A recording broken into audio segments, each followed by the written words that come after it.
Ne pouvant se séparer d'elle sans retour, du moins s'il l'avait vue sans séparation, sa douleur aurait fini par s'apaiser et peut-être son amour par s'éteindre.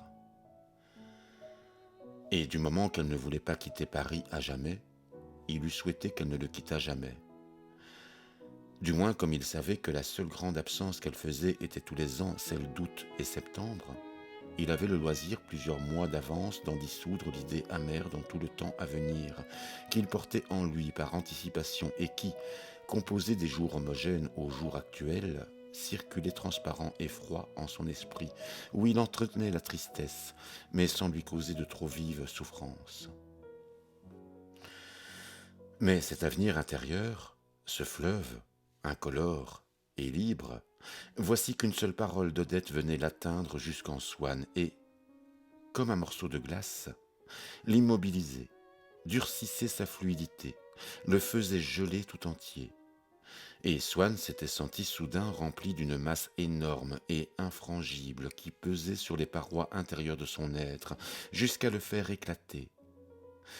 C'est qu'Odette lui avait dit, avec un regard souriant et sournois qui l'observait. Forcheville va faire un beau voyage à la Pentecôte. Il va en Égypte. Et Swann avait aussitôt compris que cela signifiait « Je vais aller en Égypte, à la Pentecôte, avec Forcheville. » Et en effet, si quelques jours après, Swann lui disait « Voyons, à propos de ce voyage que tu m'as dit que tu ferais avec Forcheville. » Elle répondait étourdiment « Oui, mon petit, nous partons le 19, on t'enverra une vue des pyramides. » Alors il voulait apprendre si elle était la maîtresse de Forcheville, le lui demander à elle-même. Il savait que, superstitieuse comme elle était, il y avait certains parjures qu'elle ne ferait pas, et puis la crainte, qui l'avait retenue jusqu'ici, d'irriter Odette en l'interrogeant, de se faire détester d'elle, n'existait plus maintenant qu'il avait perdu tout espoir d'en être à jamais aimé. Un jour, il reçut une lettre anonyme, qui lui disait qu'Odette avait été la maîtresse d'innombrables hommes, dont on lui citait quelques-uns, parmi lesquels Forcheville, Monsieur de Bréauté et le peintre. Deux femmes, et qu'elle fréquentait les maisons de passe. Il fut tourmenté de penser qu'il y avait parmi ses amis un être capable de lui avoir adressé cette lettre, car par certains détails elle révélait chez celui qui l'avait écrite une connaissance familière de la vie de Swann. Il chercha qui cela pouvait être, mais il n'avait jamais eu aucun soupçon des actions inconnues des êtres, de celles qui sont sans lien visible avec leurs propos. Et quand il voulut savoir si c'était plutôt sous le caractère apparent de M. de Charlus, de M. Delhomme, de M. d'Orsan, qu'il devait situer la région inconnue où cet acte ignoble avait dû naître, comme aucun de ces hommes n'avait jamais approuvé devant lui les lettres anonymes et que tout ce qui lui avait dit impliquait qu'il les éprouvait, il ne vit pas de raison pour relier cette infamie plutôt à la nature de l'un que de l'autre. Celle de M. de Charlus était un peu détraquée, mais foncièrement bonne et tendre. Celle de M. Delhomme, un peu sèche, mais saine et droite. Quant à M. d'Orsan, Swann n'avait jamais rencontré personne qui, dans les circonstances mêmes les plus tristes, vint à lui avec une parole plus sentie, un geste plus discret et plus juste.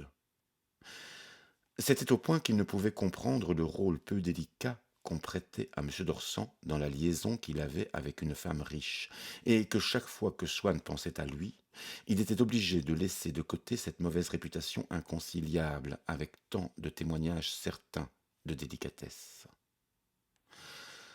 Un instant, Swann sentit que son esprit s'obscurcissait, et il pensa à autre chose pour retrouver un peu de lumière. Puis, il eut le courage de revenir vers ses réflexions. Mais alors, après n'avoir pu soupçonner personne, il lui fallut soupçonner tout le monde. Après tout, M. de Charlus l'aimait, avait bon cœur. Mais c'était un névropathe. Peut-être demain pleurerait-il de le savoir malade, et aujourd'hui, par jalousie, par colère, sur quelque idée subite qui s'était emparée de lui, avait-il désiré lui faire du mal. Au fond, cette race d'hommes est la pire de toutes. Certes, le prince des Laumes était bien loin d'aimer Swann autant que M. de Charlus. Mais à cause de cela même, il n'avait pas avec lui les mêmes susceptibilités.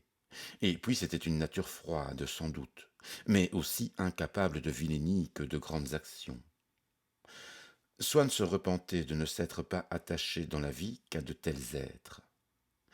Puis il songeait que ce qui empêche les hommes de faire du mal à leur prochain, c'est la bonté, qu'il ne pouvait au fond répondre que de nature analogue à la sienne, comme était, à l'égard du cœur, celle de M. de Charlus. La seule pensée de faire cette peine à Swann eût révolté celui-ci. Mais avec un homme insensible, d'une autre humanité, comme était le prince des Laumes, comment prévoir à quels actes pouvaient le conduire des mobiles d'une essence différente? Avoir du cœur, c'est tout, et M. de Charlus en avait. M. d'Orsan n'en manquait pas non plus, et ses relations cordiales, mais peu intimes avec Swann, nées de l'agrément que, pensant de même sur tout, il avait à causer ensemble, étaient de plus de repos que l'affection exaltée de M. de Charlus, capable de se porter à des actes de passion, bons ou mauvais.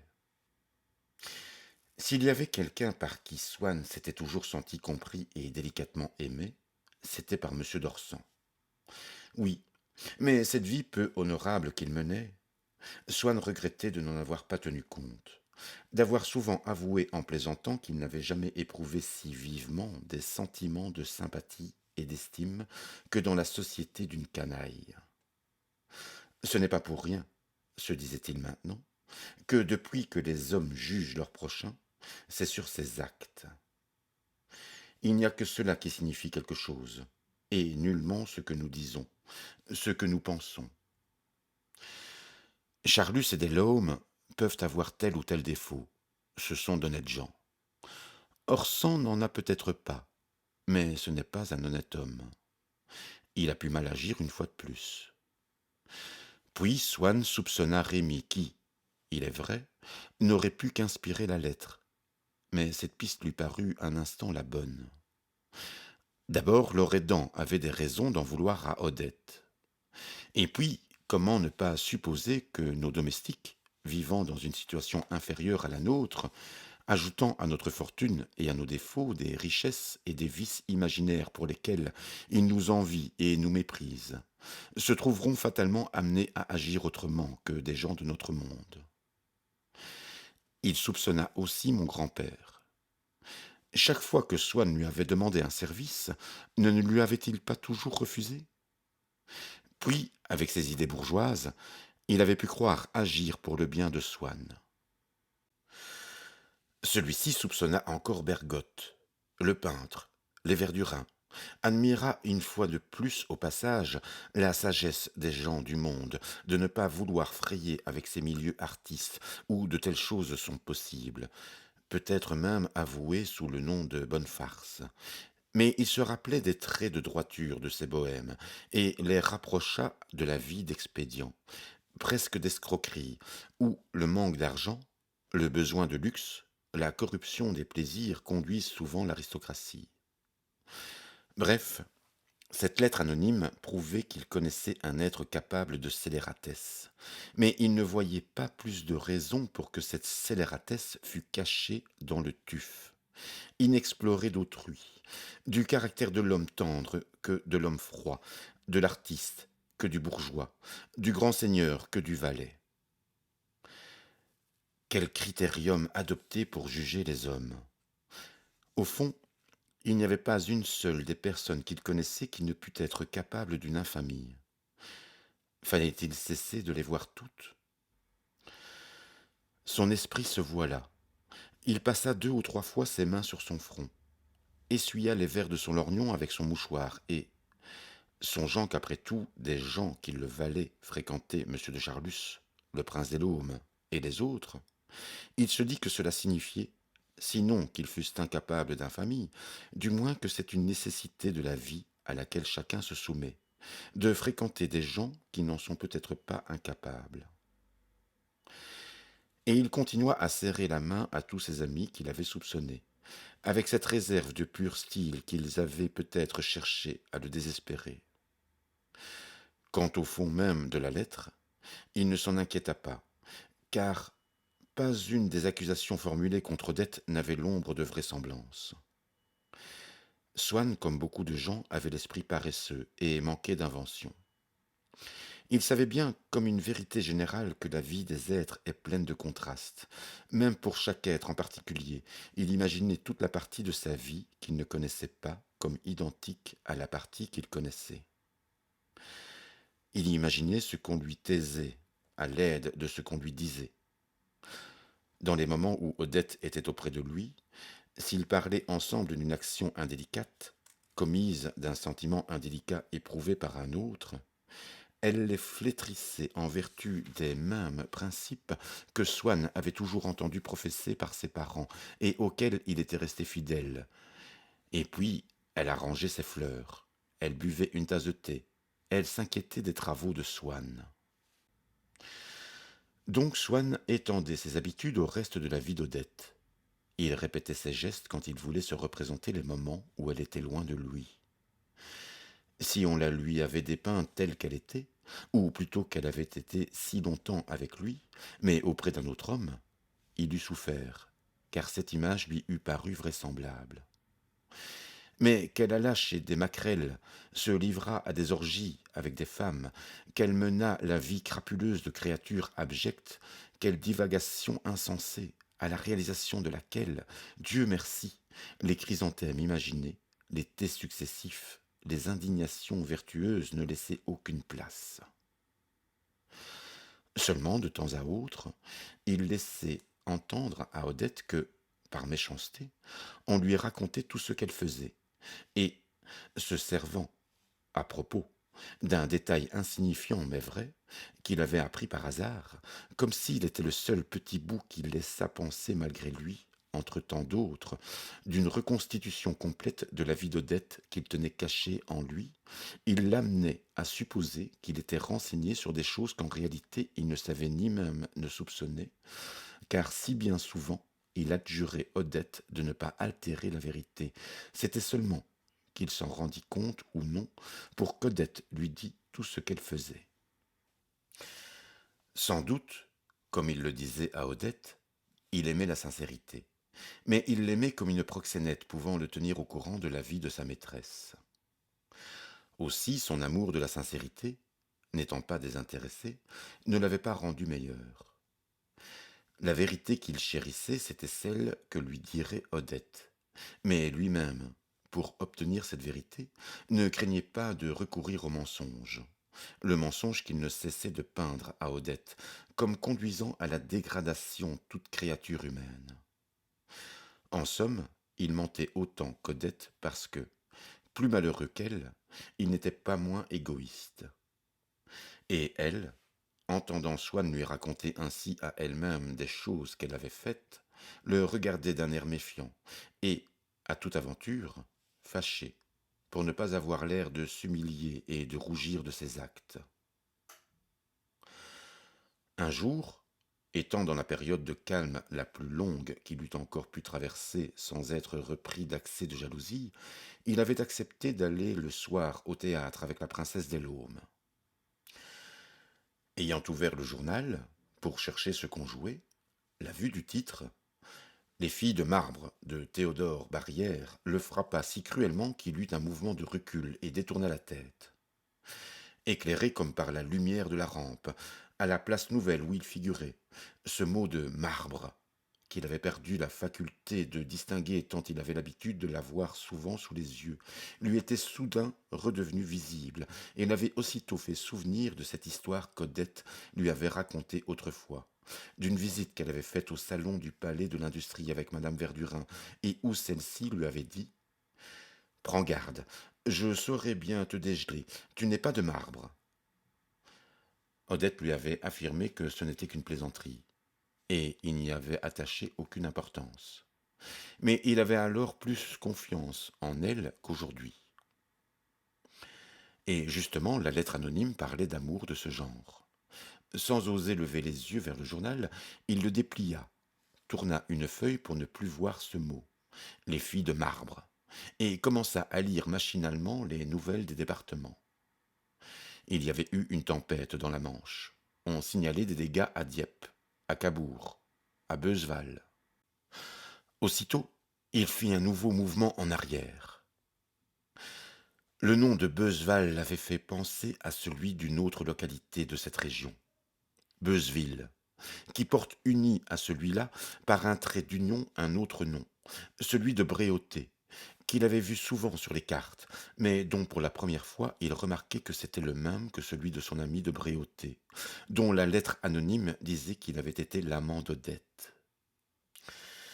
Après tout, pour M. de Bréauté, l'accusation n'était pas invraisemblable, mais en ce qui concernait Madame Verdurin, il y avait impossibilité. De ce qu'Odette mentait quelquefois, on ne pouvait conclure qu'elle ne disait jamais la vérité et, dans ses propos qu'elle avait échangés avec madame Verdurin et qu'elle avait racontés elle-même à Swann, il avait reconnu ces plaisanteries inutiles et dangereuses que, par inexpérience de la vie et ignorance du vice, tiennent des femmes dont il révèle l'innocence et qui, comme par exemple Odette, sont plus éloignées qu'aucune d'éprouver une tendresse exaltée pour une autre femme. Tandis qu'au contraire, l'indignation avec laquelle elle avait repoussé les soupçons qu'elle avait involontairement fait naître un instant en lui, par son récit, cadrait avec tout ce qu'il savait des goûts, du tempérament de sa maîtresse.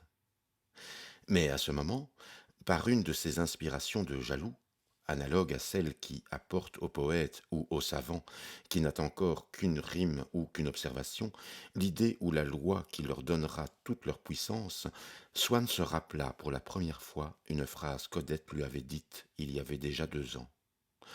«Oh, madame Verdurin, en ce moment, il n'y en a que pour moi. Je suis en amour, elle m'embrasse, elle veut que je fasse des courses avec elle, elle veut que je la tutoie.» Loin de voir alors dans cette phrase un rapport quelconque avec les absurdes propos destinés à simuler le vice que lui avait raconté Odette, il l'avait accueilli comme la preuve d'une chaleureuse amitié. Maintenant, voilà que le souvenir de cette tendresse de madame Verdurin était venu brusquement rejoindre le souvenir de sa conversation de mauvais goût. Il ne pouvait plus les séparer dans son esprit et les vit mêlés aussi dans la réalité, la tendresse donnant quelque chose de sérieux et d'important à ces plaisanteries qui, en retour, lui faisaient perdre de son innocence. Il alla chez Odette. Il s'assit loin d'elle.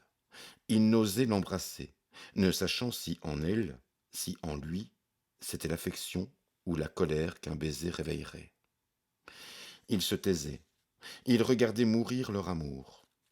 Tout à coup, il prit une résolution. Odette, lui dit-il, mon chéri, je sais bien que je suis odieux, mais il faut que je te demande des choses. Tu te souviens de l'idée que j'avais eue à propos de toi et de madame Verdurin. Dis-moi si c'était vrai, avec elle ou avec une autre. Elle secoua la tête en fronçant la bouche, signe fréquemment employé par les gens pour répondre qu'ils n'iront pas, que cela les ennuie, à quelqu'un qui leur a demandé. Viendrez-vous voir passer la cavalcade? Assisterez-vous à la revue? Mais ce hochement de tête affecté ainsi d'habitude à un événement à venir mêle à cause de cela de quelques incertitudes la dénégation d'un événement passé. De plus, il n'évoque que des raisons de convenance personnelle plutôt que la réprobation, qu'une impossibilité morale. En voyant Odette lui faire ainsi le signe que c'était faux, Swann comprit que c'était peut-être vrai. « Je te l'ai dit, tu le sais bien, » ajouta-t-elle d'un air irrité et malheureux. « Oui, je sais, mais en es-tu sûr? Ne me dis pas, tu le sais bien, dis-moi, je n'ai jamais fait ce genre de choses avec aucune femme. » Elle répéta comme une leçon, sur un ton ironique et comme si elle voulait se débarrasser de lui. « Je n'ai jamais fait ce genre de choses avec aucune femme. » Peux-tu me le jurer sur ta médaille de Notre-Dame de Laguet? Swann savait qu'Odette ne se parjurerait pas sur cette médaille-là. « Oh, que tu me rends malheureuse !» s'écria-t-elle en se dérobant par un sursaut à l'étreinte de sa question. « Mais as-tu bientôt fini? Qu'est-ce que tu as aujourd'hui? Tu as donc décidé qu'il fallait que je te déteste, que je t'exècre? Voilà, Je voulais reprendre avec toi le bon temps, comme autrefois. Et voilà ton remerciement. Mais ne la lâchant pas, comme un chirurgien attend la fin du spasme qui interrompt son intervention mais ne l'y fait pas renoncer, tu as bien tort de te figurer que je t'en voudrais le moins du monde. Odette, lui dit-il avec une douceur persuasive et menteuse, je ne te parle jamais que de ce que je sais, et j'en sais toujours bien plus long que je ne dis. Mais toi seul peux adoucir par ton aveu ce qui me fait te haïr tant que cela ne m'a été dénoncé que par d'autres. Ma colère contre toi ne vient pas de tes actions. Je te pardonne tout puisque je t'aime, mais de ta fausseté absurde qui te fait persévérer à nier des choses que je sais. Mais comment veux-tu que je puisse continuer à t'aimer quand je te vois me soutenir, me jurer une chose que je sais fausse? Odette, ne prolonge pas cet instant qui est une torture pour nous deux. Si tu le veux, ce sera fini dans une seconde. Tu seras pour toujours délivré. Dis-moi sur ta médaille si oui ou non tu as jamais fait ces choses. Mais je n'en sais rien, moi, s'écria-t-elle avec colère. Peut-être il y a très longtemps, sans me rendre compte de ce que je faisais, peut-être 2 ou 3 fois. Swann avait envisagé toutes les possibilités. La réalité est donc quelque chose qui n'a aucun rapport avec les possibilités. Pas plus qu'un coup de couteau que nous recevons avec les légers mouvements des nuages au-dessus de notre tête, puisque ces mots, 2 ou 3 fois, marquèrent à vif une sorte de croix dans son cœur. Chose étrange que ces mots, 2 ou 3 fois, rien que des mots prononcés dans l'air, à distance, puissent ainsi déchirer le cœur comme s'ils le touchaient véritablement, puissent rendre malade, comme un poisson qu'on absorberait. Involontairement, Swann pensa à ce mot qu'il avait entendu chez madame de Sainte-Verte. C'est ce que j'ai vu de plus fort depuis les tables tournantes. Cette souffrance qu'il ressentait ne ressemblait à rien de ce qu'il avait cru. Non pas seulement parce que, dans ces heures de plus entière méfiance qu'il avait rarement imaginé si loin dans le mal, mais parce que, même quand il imaginait cette chose, elle restait vague, incertaine, dénuée de cette horreur particulière qui s'était échappée des mots, peut-être 2 ou 3 fois, dépourvue de cette cruauté spécifique aussi différente de tout ce qu'il avait connu qu'une maladie dont on est atteint pour la première fois. Et pourtant, cette Odette, d'où lui venait tout ce mal, ne lui était pas moins chère, bien au contraire plus précieuse, comme si, au fur et à mesure que grandissait la souffrance, grandissait en même temps le prix du calmant, du contrepoison que seule cette femme possédait. Il voulait lui donner plus de soins, comme à une maladie qu'on découvre soudain plus grave. Il voulait que la chose affreuse qu'elle lui avait dit avoir faite, 2 ou 3 fois, ne pût pas se renouveler. Pour cela, il lui fallait veiller sur Odette. On dit souvent qu'en dénonçant à un ami les fautes de sa maîtresse, on ne réussit qu'à le rapprocher d'elle parce qu'il ne leur rajoute pas foi. Mais combien d'avantages s'il leur ajoute foi? Mais, se disait Swann, comment réussir à la protéger? Il pouvait peut-être la préserver d'une certaine femme, mais il y en avait des centaines d'autres, et il comprit quelle folie avait passé sur lui quand il avait, le soir où il n'avait pas trouvé Odette chez les Verdurins, commencé de désirer la possession, toujours impossible, d'un autre être. Heureusement pour Swann, sous les souffrances nouvelles qui venaient d'entrer dans son âme comme des hortes d'envahisseurs, il existait un fond de nature plus ancien, plus doux et silencieusement laborieux, comme les cellules d'un organe blessé qui se met aussitôt en mesure de refaire les tissus lésés, comme les muscles d'un membre paralysé qui tendent à reprendre leur mouvement. Ces plus anciens, plus autochtones habitants de son âme, employèrent un instant toutes les forces de Swann à ce travail obscurément réparateur qui donne l'illusion du repos à un convalescent, à un opéré. Cette fois-ci, ce fut moins comme d'habitude dans le cerveau de Swann qui se produisit cette détente par épuisement, Ce fut plutôt dans son cœur. Mais toutes les choses de la vie qui ont existé une fois tendent à se recréer. Et comme un animal expirant qu'agite de nouveau le sursaut d'une convulsion qui semblait finie, sur le cœur, un instant épargné, de Swann, d'elle-même, la même souffrance vint retracer la même croix. Il se rappela ces soirs de clair de lune où, allongé dans sa Victoria qui le menait rue la Pérouse, il cultivait voluptueusement en lui les émotions de l'homme amoureux, sans savoir le fruit empoisonné qu'elles produiraient nécessairement. Mais toutes ces pensées ne durèrent que l'espace d'une seconde. Le temps qu'il porta la main à son cœur, reprit sa respiration et parvint à sourire pour dissimuler sa torture. Déjà il recommençait à poser ses questions.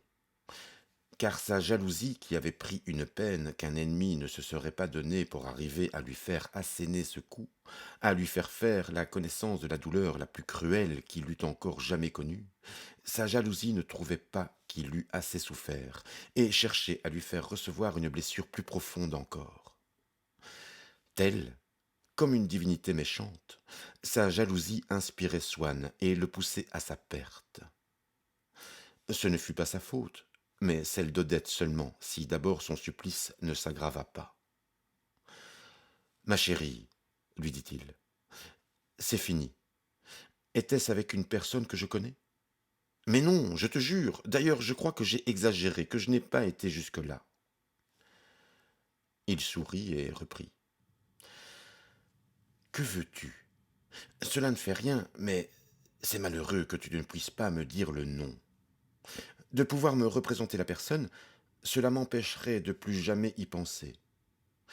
Je le dis pour toi, parce que je ne t'ennuierai plus. C'est si calmant de se représenter les choses. Ce qui est affreux, c'est ce qu'on ne peut pas imaginer. Mais tu as déjà été si gentille. Je ne veux pas te fatiguer. Je te remercie de tout mon cœur, de tout le bien que tu m'as fait. C'est fini. Seulement ce mot. Il y a combien de temps? Oh, Charles, mais tu ne vois pas que tu me tues. C'est tout ce qu'il y a de plus ancien. Je n'y avais jamais repensé. On dirait que tu veux absolument me redonner ces idées-là. Tu seras bien avancé, dit-elle, avec une sottise inconsciente et une méchanceté voulue. Oh, je voulais seulement savoir si c'est depuis que je te connais. Mais ce serait si naturel. Est-ce que ça se passait ici? Tu ne peux pas me dire un certain soir? Que je me représente ce que je faisais ce soir-là. Tu comprends bien qu'il n'est pas possible que tu ne te rappelles pas avec qui, Odette, mon amour. Mais je ne sais pas, moi. Je crois que c'était au bois, un soir, où tu es venu nous retrouver dans l'île. Tu avais dîné chez la princesse des Laumes, dit-elle, heureuse de fournir un détail précis qui attestait sa véracité. À une table voisine, il y avait une femme que je n'avais pas vue depuis très longtemps. Elle m'a dit, venez donc derrière le petit rocher voir l'effet du clair de lune sur l'eau. D'abord j'ai bâillé et j'ai répondu, non, je suis fatigué et je suis bien ici. Elle a assuré qu'il n'y avait jamais eu un clair de lune pareil. Je lui ai dit, cette blague. Je savais bien où elle voulait en venir. Odette racontait cela presque en riant, soit que cela lui parût tout naturel, ou parce qu'elle croyait en atténuer ainsi l'importance, ou pour ne pas avoir l'air humilié. En voyant le visage de Swann, elle changea de ton. Tu es un misérable, tu te plais à me torturer, à me faire des mensonges que je dis afin que tu me laisses tranquille. Ce second coup porté à Swann était plus atroce encore que le premier. Jamais il n'avait supposé que ce fût une chose aussi récente, cachée à ses yeux, qu'il n'avait pas su la découvrir, non dans un passé qu'il n'avait pas connu, mais dans des soirs qu'il se rappelait si bien, qu'il avait vécu avec Odette, qu'il avait cru connu si bien par lui, et qui maintenant prenait rétrospectivement quelque chose de fourbe et d'atroce. Au milieu d'eux, tout d'un coup, se creusait cette ouverture béante, ce moment dans l'île du bois. Odette, sans être intelligente, avait le charme du naturel. Elle avait raconté, elle avait mimé cette scène avec tant de simplicité que Swann, haletant, voyait tout. Le bâillement d'Odette, le petit rocher. Il l'entendait répondre gaiement, hélas, cette blague. Il sentait qu'elle ne dirait rien de plus ce soir, qu'il n'y avait aucune révélation nouvelle à attendre en ce moment. Il lui dit: Mon pauvre chéri, pardonne-moi. Je sens que je te fais de la peine. C'est fini. Je n'y pense plus.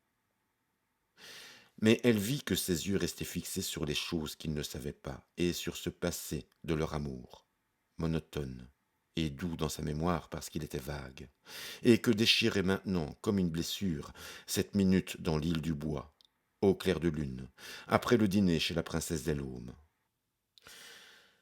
Mais il avait tellement pris l'habitude de trouver la vie intéressante, d'admirer les curieuses découvertes qu'on peut y faire, que tout en souffrant au point de croire qu'il ne pourrait pas supporter longtemps une pareille douleur, il se disait: La vie est vraiment étonnante et réserve de belles surprises.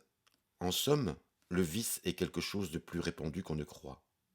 Voilà une femme en qui j'avais confiance, qui a l'air si simple, si honnête, en tout cas, si même elle était légère, qui semblait bien normale et saine dans ses goûts. Sur une dénonciation invraisemblable, je l'interroge, et le peu qu'elle m'avoue révèle bien plus que ce qu'on eût pu soupçonner. Mais il ne pouvait pas se borner à ces remarques désintéressées. Il cherchait à apprécier exactement la valeur de ce qu'elle lui avait raconté, afin de savoir s'il devait conclure que ces choses, elle les avait faites souvent, qu'elles se renouvelleraient. Il se répétait ces mots qu'elle avait dits. Je voyais bien où elle voulait en venir. 2 ou 3 fois. Cette blague. Mais ils ne reparaissaient pas désarmés dans la mémoire de Swann. Chacun d'eux tenait son couteau et lui en portait un nouveau coup. Pendant bien longtemps, comme un malade ne peut s'empêcher d'essayer à toute minute de faire le mouvement qui lui est douloureux, il se redisait ces mots. Je suis bien ici. Cette blague. Mais la souffrance était si forte qu'il était obligé de s'arrêter. Il s'émerveillait que des actes que toujours il avait jugés si légèrement, si gaiement, maintenant fussent devenus pour lui graves comme une maladie dont on peut mourir. Il connaissait bien des femmes à qui il eût pu demander de surveiller Odette.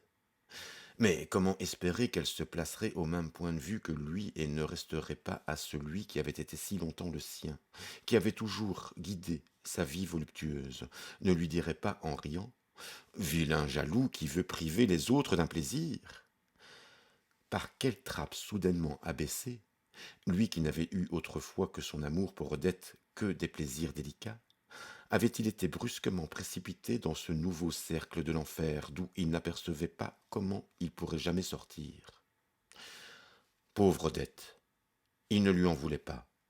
Elle n'était qu'à demi coupable. Ne disait-on pas que c'était par sa propre mère qu'elle avait été livrée, presque enfant, à Nice, à un riche Anglais? Mais quelle vérité douloureuse prenaient pour lui ces lignes du journal d'un poète, d'Alfred de Vigny, qu'il avait lu avec indifférence autrefois. Quand on se sent pris d'amour pour une femme, on devrait se dire: comment est-elle entourée? Quelle a été sa vie? Tout le bonheur de la vie est appuyé là-dessus. Swann s'étonnait que de simples phrases épelées par sa pensée, comme «cette blague», je voyais bien où elle voulait en venir, pussent lui faire si mal. Mais il comprenait que ce qu'il croyait de simples phrases n'étaient que les pièces de l'armature entre lesquelles tenait, pouvait lui être rendue, la souffrance qu'il avait éprouvée pendant le récit d'Odette. Car c'était bien cette souffrance-là qu'il éprouvait de nouveau. Il avait beau savoir maintenant, même il eut beau, le temps passant, avoir un peu oublié, avoir pardonné, au moment où il se redisait ces mots, la souffrance ancienne le refaisait tel qu'il était avant qu'Odette ne parlât. Ignorant, confiant, sa cruelle jalousie le replaçait pour le faire frapper par l'aveu d'Odette dans la position de quelqu'un qui ne sait pas encore, et au bout de plusieurs mois, cette vieille histoire le bouleversait toujours comme une révélation. Il admirait la terrible puissance récréatrice de sa mémoire. Ce n'est que de l'affaiblissement de cette génératrice dont la fécondité diminue avec l'âge qu'il pouvait espérer un apaisement à sa torture. Mais quand paraissait un peu épuiser le pouvoir qu'avait de le faire souffrir un des mots prononcés par Odette, alors un de ceux sur lesquels l'esprit de Swann s'était moins arrêté jusque-là, un mot presque nouveau venait relayer les autres et le frapper avec une vigueur intacte. La mémoire du soir où il avait dîné chez la princesse des Laumes lui était douloureuse, mais ce n'était que le centre de son mal. Celui-ci irradiait confusément alentour dans tous les jours avoisinants. Et à quelques points d'elle qu'il voulut toucher dans ses souvenirs, c'est la saison tout entière où les Verdurins avaient si souvent dîné dans l'île du Bois qui lui faisait mal. Si mal que, peu à peu, les curiosités qu'excitait en lui sa jalousie furent neutralisées par la peur des tortures nouvelles qu'il s'infligerait en les satisfaisant. Il se rendait compte que toute la période de la vie d'Odette écoutée avant qu'elle ne les rencontrât, période qu'il n'avait jamais cherché à se représenter, n'était pas l'étendue abstraite qu'il voyait vaguement, mais avait été faite d'années particulières, remplies d'incidents concrets. Mais en les apprenant, il craignait que ce passé incolore, fluide et supportable, ne prît un corps tangible et immonde, un visage individuel et diabolique. Et il continuait à ne pas chercher à le concevoir, non plus par paresse de penser, mais par peur de souffrir. Il espérait qu'un jour il finirait par pouvoir entendre le nom de l'île du Bois, de la princesse des Laumes, sans ressentir le déchirement ancien, et trouver imprudent de provoquer Odette à lui fournir de nouvelles paroles. Le nom d'endroits, de circonstances différentes qui, son mal à peine calmé, le feraient renaître sous une autre forme.